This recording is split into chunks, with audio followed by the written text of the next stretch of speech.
So I remember when I was going through my medical training, and there was a guy who came in. I was in a primary care office, and he was getting his DOT physical. So he was a truck driver, and truck drivers need to go through additional screening in order to make sure that they're healthy enough and they're safe enough to be on the road for hours and hours on end. And one of these metrics was blood pressure. So if somebody has really high blood pressure, it's deemed unsafe for them to drive a truck because something might happen. They might have a stroke, they might have high likelihood of cardiovascular event, which then really affects safety on the road.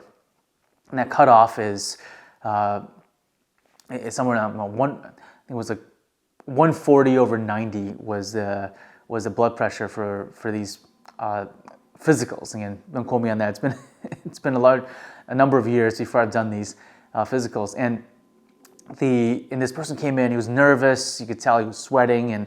And the doctor I was working with, again with my training, he was back to back. He had, I think, 40 patients that day, and he needed to get people. It was a factory. He needed to get people in and out in 5-10 minutes, do the charting, and then I think he had to leave at 5 that day. So this guy came in, said, "Great, let's do the blood pressure and let's do the physical." And the blood pressure was high. It was like 150 over some, and he said, "Okay, well, this person's probably not going to pass his physical, and we'll just get him in and out." And I said, "Look, I have some time. I can step back here and I can spend some time with him, because I know that sometimes when people go to the doctors, they get nervous. Something called white coat syndrome, which is you come in, you're nervous, your blood pressure spikes because you're nervous. It's just like exercising. Your blood pressure can spike." And in this case, I thought that might be what it was with this guy, and said, I'll step back. I'll spend 20-30 minutes with him, and I'll just talk to him, and then maybe we can calm him down, and then we can redo the blood pressure. And he goes, "Fine, if you have time, you do that, and I'm on to the next patient."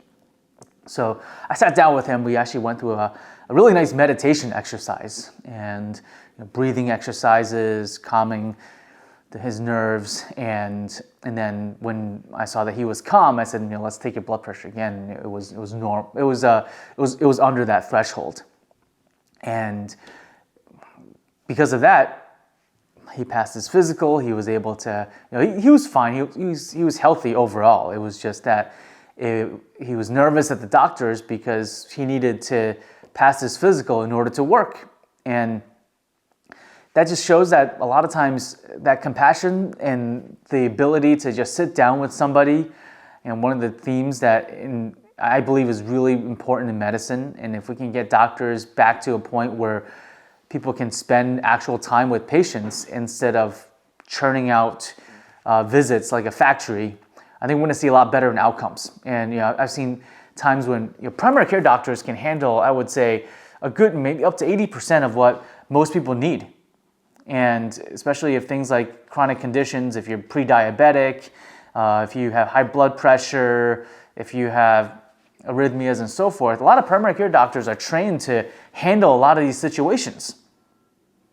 So what happens is if primary care doctors are fully booked, they've got to see 40, 50 patients a day, you can only spend 5-10 minutes with somebody. You don't have time to do any of that. So you're then referring people out to specialists. And what happens is, let's say somebody comes in, "Hey, I think there's an issue with your heart. Let me refer you to a cardiologist. Your sugar's a little high. Let's get you to an endocrinologist. You're feeling kind of down. I'm going to prescribe you either, a antidepressant, or I'm going to send you to a psychiatrist, maybe a psychologist, and so forth. Or you need a thing cut off on your skin. Let me send you to a dermatologist." So again, primary care doctors can do most of those services.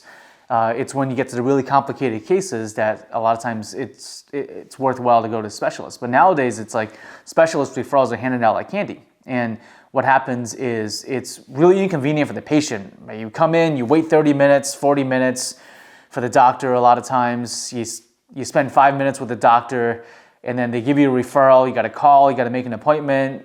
Depending on where you live, drive another 30, 40 minutes, sit for another hour in a specialist's office, see the specialist for 5-10 minutes, go home.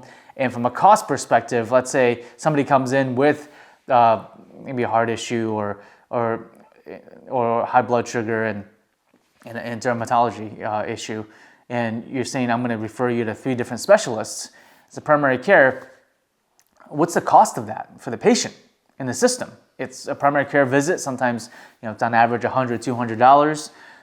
But now I'm going to a specialist, which they're charging $300 to $500 an hour on average. And then if you have co-pays or deductibles, you're gonna have to pay another copay, another deductible. So in that particular case, a $200 visit, turns into a $2,000 event, because then maybe even a $4,000 to $5,000 event, because the cost of procedures and tests and so forth. So, and that really compounds because the primary care doesn't have enough time. And that's just the nature of things, where I think there's a trend where people that can afford it are paying for concierge doctors that can handle most of these situations for them, so that they're actually saving more money because they don't have to go to specialists when they don't need to. And don't get me wrong, you need specialists for complicated situations, or in certain cases, second opinions and so forth. It's not saying that we don't need specialists, but it's just that primary care doctors can do a lot of these things that they're referring out, and it's because they don't have time. And primary care doctors are also less cost than specialists. So one way to really improve outcomes, have better patient care, improve the experience, and also reduce the cost of healthcare is to give primary care back their time to be able to spend with their patients.